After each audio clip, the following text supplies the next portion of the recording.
And there's nothing wrong with the utilitarian purpose when you are using something.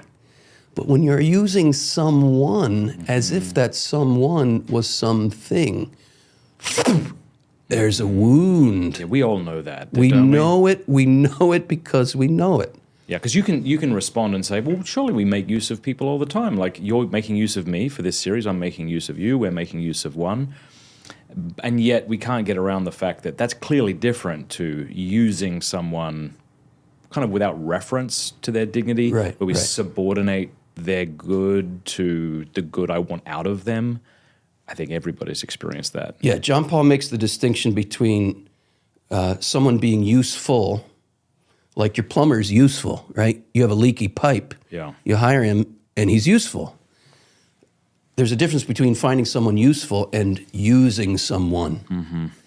And that's the key distinction. And if we could put it this way, when we treat a person as a thing, our main goal becomes, what do I get out of this?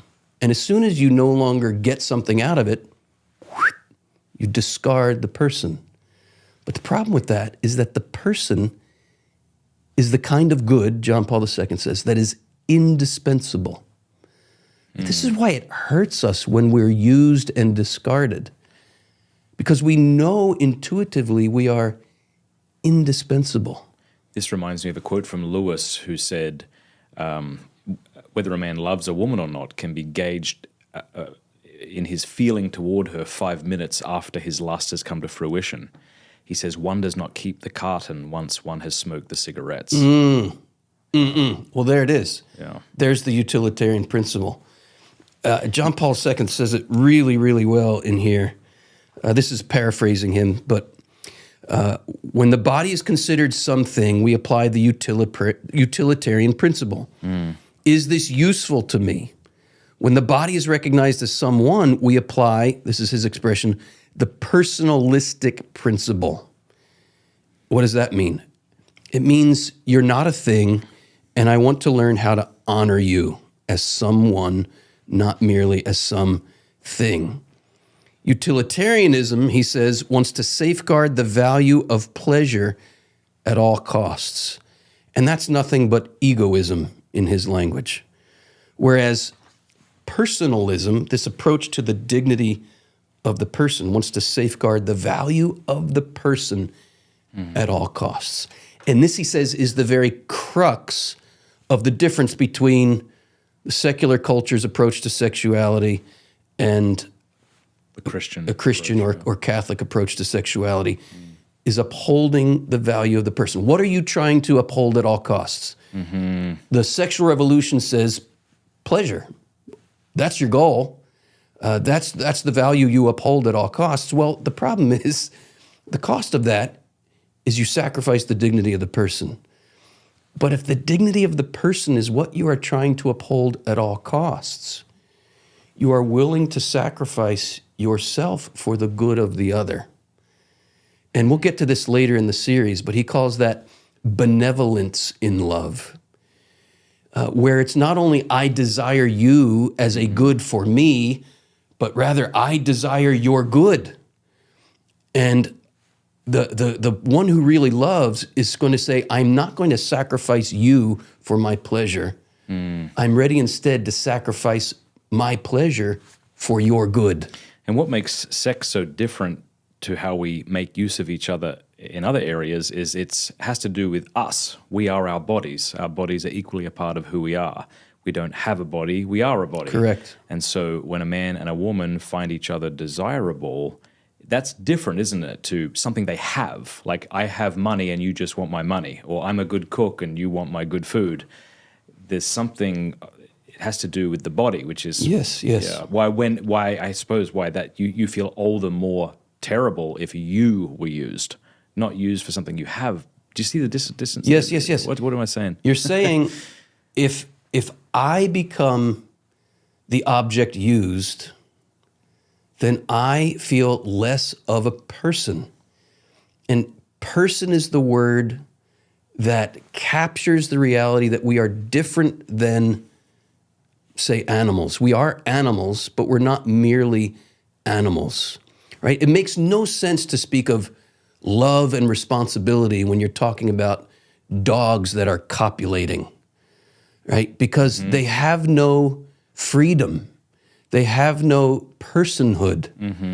Dog, your dog, we use love in the English language so loosely.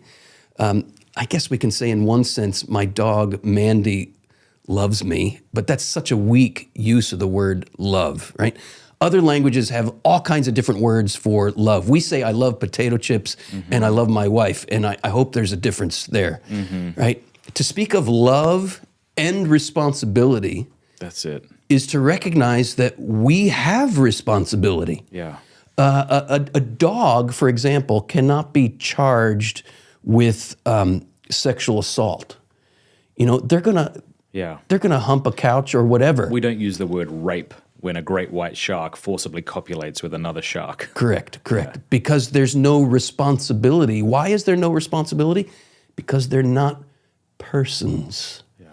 When we reduce ourselves in the sexual realm or any other realm to the level of mere instinct, and we're no longer acting from freedom, we've reduced ourselves in what we're doing sexually to the level of Fido and Fidette in heat. And this is exactly what Wojtyła in Love and Responsibility is responding to. He wrote this in 1960. Right? This is at the very beginning of the sexual revolution. But he already saw this trajectory that love was being separated from responsibility. It was love without responsibility, which is not love at all. Right. It's egoism. And his goal in this work, he says, is to introduce love into love. What an interesting idea. Well, what does that mean? Introducing love into love. Introducing genuine love into what we often consider love, which is not really love. He says what we often consider love, if we give it an honest examination, really amounts oftentimes to two people using each other. And that's why this was such a profound, when I first read this, and still today when I read it, it's a profound examination of conscience. How often do we confuse love with just that utilitarian attitude of using someone? He says the goal of this book is to reintroduce genuine love into what we consider love. Could the book be summed up in this way? Love and responsibility, what is it about? Well, what he's trying to make clear is that the greater love I have for you, the greater responsibility I will feel for you. And if I say I love you, but I feel no responsibility for your good, then this is not love. Yes, then this is not love. So I like to go back to Aristotle and Aquinas, right? This idea that to love is to will the good of the other for their sake. Yes. So if I want your good for my sake, you might think a man wants the good of his wife for his sake. What does that look like? Well, maybe he wants her to get in shape so he can find her more sexually attractive. It's not necessarily for her good, it's for his lust.